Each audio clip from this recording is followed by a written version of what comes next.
must do the work as adults Yes. in order to be able to help our children, and then we have to model that behavior for our Yes. children. Those numbers are astonishing. Those are astonishing. Yeah. I am blown away, and I haven't really done, I guess, all my due diligence, but I would for sure say the piece that I get for sure is, again, because I've discovered that I wasn't as passionate about track. I'm way more passionate about women and girls, and so I know for sure that is the reason I was put on this earth. That's the reason I was gifted with the talent, because Right. God knows where it would have taken me all over the world, and here I am now. Right. And so he has impressed upon me many years ago, and it's finally being refined, but I really needed to do my own healing first. And I realized all the outreach and a lot of the things that I've been doing for many, many years on some level, I was really giving what I wanted to receive, Yes. what I needed. Yes. Yes. Yeah. Yes. Yes. And So, you know that. well, you may not have known that, but part of the beauty in that is that as you gave what you needed, it actually helped you to recognize that you needed it. Yes. Right? It did. Had you not did the things that you've done over the past years, Yes. right? Given in the way that you've given to others, you may or may not have ever discovered that you have these mother wounds that you need to address. Yes. Because the mother is the core of the family, right? Yes. She just is. Yes. And so if mom is missing, then there's some terrible disconnect for us as women. Yes. And how the household, the hierarchy of the household sets up, right? And so we grow up with that missing element, that always feeling like something is missing. My mother was always present, Yes. right?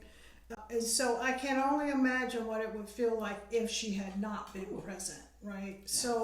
So that missing element, that core model as a woman was missing in your life, Yes. right? And so when you grow up with those core fundamental people missing in your life, and so I think that's why we see the numbers we see with the suicidal rate, and the fact that we don't seek mental health care in the way that our people of other colors I was going seek. to say, as a race. Yeah, as a race, and the stigma around mental health in our Yes. communities, Yes. right? Yes. And so it's better, but it's still Yes. nowhere near where it should be, right? No, not at all. Not at all. And I think, again, that's a good segue, because mother-daughter synergy was really born out of my healing journey. And as I've always been pursuing healing, but in different ways, different levels. I've journaled, I've written, I've gone to therapy, I've prayed, I've done everything, but I knew something was still missing. And at some point I felt the Holy Spirit just ministering to me and giving me content to write, you know, and I'm writing and I'm writing and I'm writing. And at some point I heard, you're a daughter. Every daughter has a mother. Yes. And a lot of us have a dual role. We have a mother, we're a daughter, a lot of us are mothers. Yeah. And I started writing, and I'm just writing, and that's really what it developed from, because I realized that if we aren't healed, we can't heal our children. That's correct. And That's correct. then I also realized, again, not fully recognizing at that time, that I hadn't been healed from the wound of my mother, because I kept going to therapy. So I kind of was thinking, something doesn't feel right, but hey, I've already gone to therapy, you know? Yeah. But I realized eventually that if I didn't make peace with the relationship, the broken relationship, the unfinished relationship with my mother, I couldn't be the whole person that I needed to be, to then be that whole person to my daughter, and so on and so forth.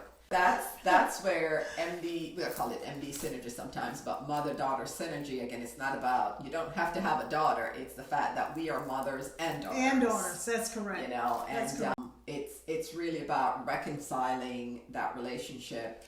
And I will say challenge, because I think that's what it's going to take.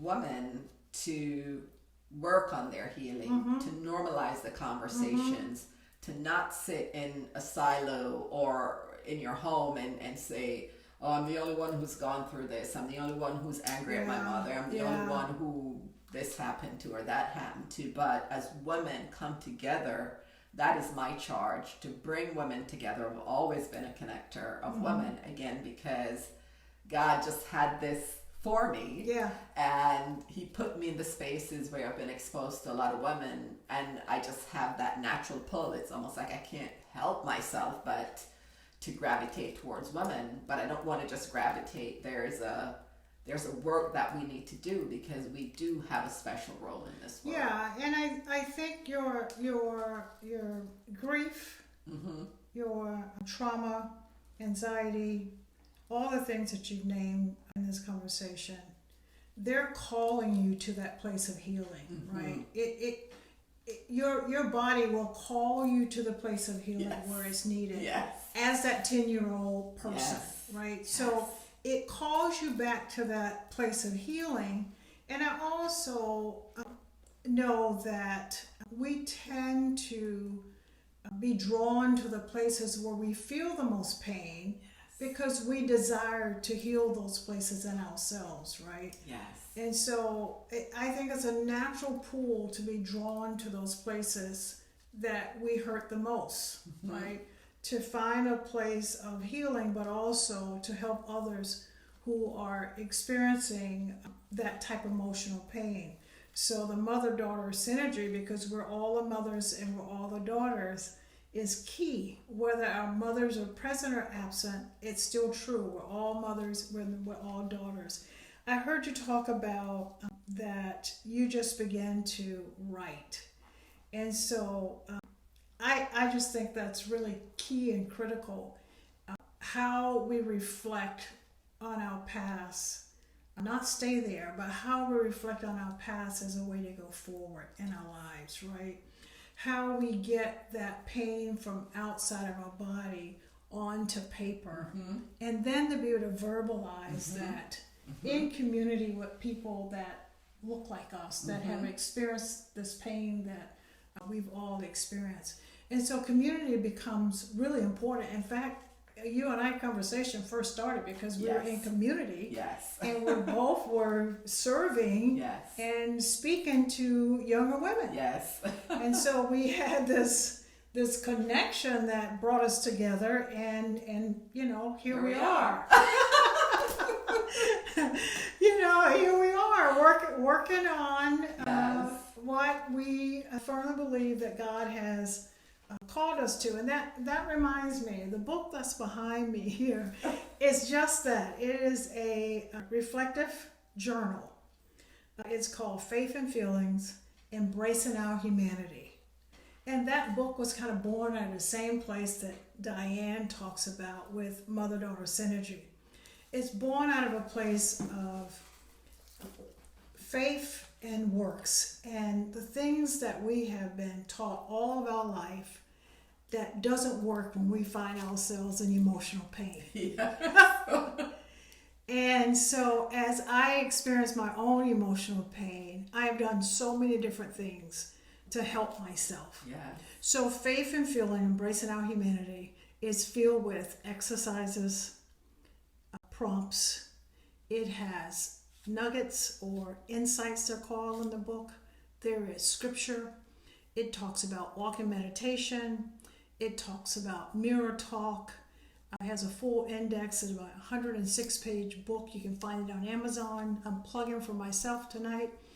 But it really is encompass really the journey that I've taken myself.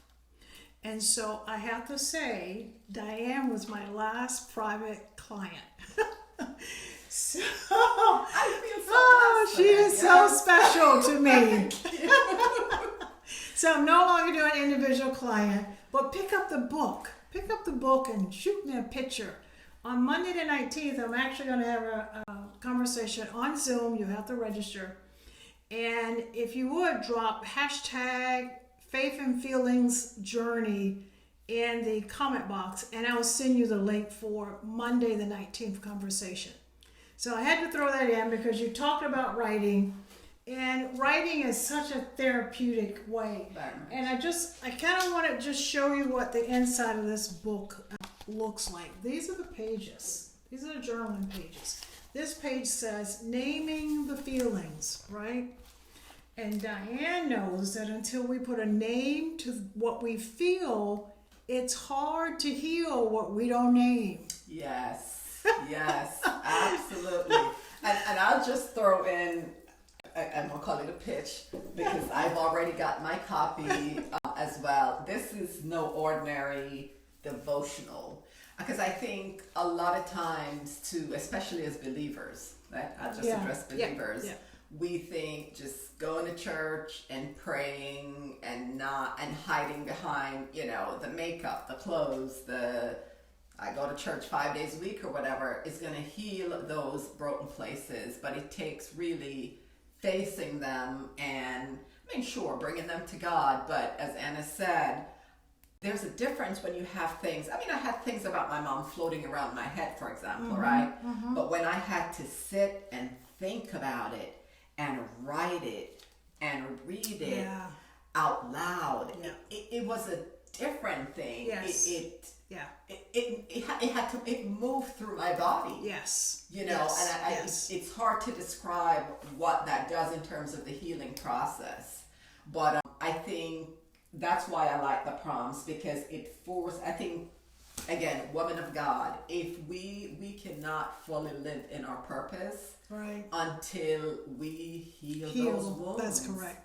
There are a lot of people sitting in church on Sundays or whatever days, and they are hurting and they are hiding in shame, in denial, and just thinking, if anybody knew that I'm going through this, or if anybody knew I did this, they would, Yeah, let me share something. Yeah. When you said they're hiding in shame. Yes. The thing about shame is the minute you begin to talk about it, it loses its power. Amen.